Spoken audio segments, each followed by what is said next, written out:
प्रधानमंत्री नरेंद्र मोदी आज दिल्ली विश्वविद्यालय के शताब्दी समारोह के समापन कार्यक्रम में हिस्सा लेने के लिए दिल्ली मेट्रो से सफर किए। अचानक पीएम मोदी को मेट्रो में देखकर चारों तरफ हलचल मच गई। लोग अपने मोबाइल से तस्वीरें लेने लगे। हालांकि कुछ छात्र और छात्राएं ऐसे भी थे जिन्हें पीएम मोदी से इस सफर के दौरान बातचीत करने का मौका भी मिला। पीएम मोदी से इस दौरान कई मुद्दों पर बातचीत की गई। छात्राओं ने कई रोचक सवाल भी पूछे। इसी दौरान उनसे भाषा को लेकर एक सवाल पूछा गया, जिस पर उन्होंने एक ऐसी घटना को याद किया जहां पर नीरज चोपड़ा ने अंग्रेजी में सवाल पूछे जाने के बाद एंकर से ये पूछ लिया कि आप हिंदी में मुझसे सवाल पूछिए। हमारी राष्ट्रीय शिक्षा नीति आई है तो उसमें जो हमारी भारतीय भाषाएं हैं उनमें पढ़ने का एक बहुत अच्छा विकल्प मिला है हम लोगों को, और एक लचीलापन भी मिला है पाठ्यक्रम में, तो हम सभी के लिए बहुत सहयोगी है, बहुत अच्छा कदम है सरकार। देखिए, हमारे देश के गांव में बहुत टैलेंट है, लेकिन अब उनको अंग्रेजी का सौभाग्य नहीं मिला तो कहीं आके रुक जाते हैं। अब देखिए, स्पोर्ट्स में हमारे बच्चे आगे आ रहे हैं, तो हमारे लोगों ने शुरू में मजाक उड़ाई, उनसे अंग्रेजी में पूछ रहे। अब उसका काम स्पोर्ट्स में है, उसका अंग्रेजी में जवाब आ रहा है, तो अच्छा जवाब दिया कुछ बच्चों ने।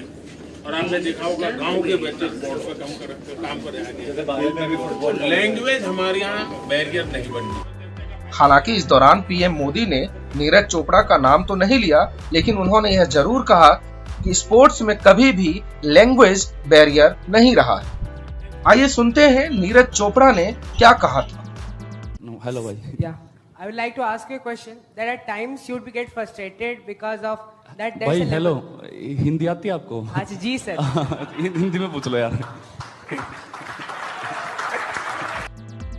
दरअसल यह घटना 2018 की थी, जब नीरज चोपड़ा एक स्पोर्ट्स फेस्टिवल के कार्यक्रम में शामिल हुए।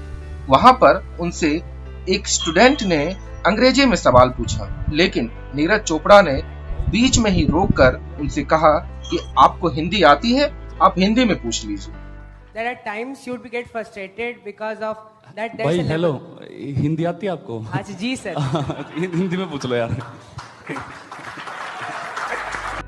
ऐसी ही एक घटना स्पोर्ट्स अवार्ड के कार्यक्रम के दौरान भी हुआ, जब उनसे एंकर ने अंग्रेजी में सवाल पूछा कि आपने जेवलिन की शुरुआत कब और कहां से की थी। इसी दौरान नीरज ने उनसे पूछा कि आप हिंदी में मुझसे पूछ लीजिए। How did javelin happen? You know, tell us the story. Hindi में पूछ लो जी। हिंदी में पूछते हैं भाई, जेवलिन कैसे हुई, कहां से शुरुआत हुई, कब चस्का लगा? बस जी, बस भगवान ने ही सोचा था कि जेवलिन करनी है। वैसे गांव में अलग अलग स्पोर्ट खेलते रहते थे, लेकिन जैसे ग्राउंड पे गए और जेवलिन को थ्रो करते हुए देखा सीनियर्स को, तो उनके साथ शुरू कर दिया। तो मैं जानता भी नहीं था कि जेवलिन क्या चीज़ है, बस ऐसे ही स्टार्ट हो गई और आज यहाँ पे आपके सामने। और फिर जूनियर आप चैंपियनशिप में थ्रो मारते हो जो उस साल की ओलंपिक थ्रो से भी बेटर थी। ये कमाल की बात है। लेकिन मतलब नेचुरल गिफ्ट कहेंगे या कितनी मेहनत की है? एवरेज एक दिन में कितने घंटे आप मेहनत करते हो? दिन में 7-8 घंटे तो मेहनत होती है, और ठीक है, एक नेचुरल एक पॉइंट तक कह सकते हैं हम, नेशनल तक, लेकिन उससे ऊपर तो मेहनत ही चलती है। इस वीडियो में फिलहाल इतना ही। खेल से जुड़ी खबरों के लिए बने रहें हमारे यानी NBT स्पोर्ट्स के साथ।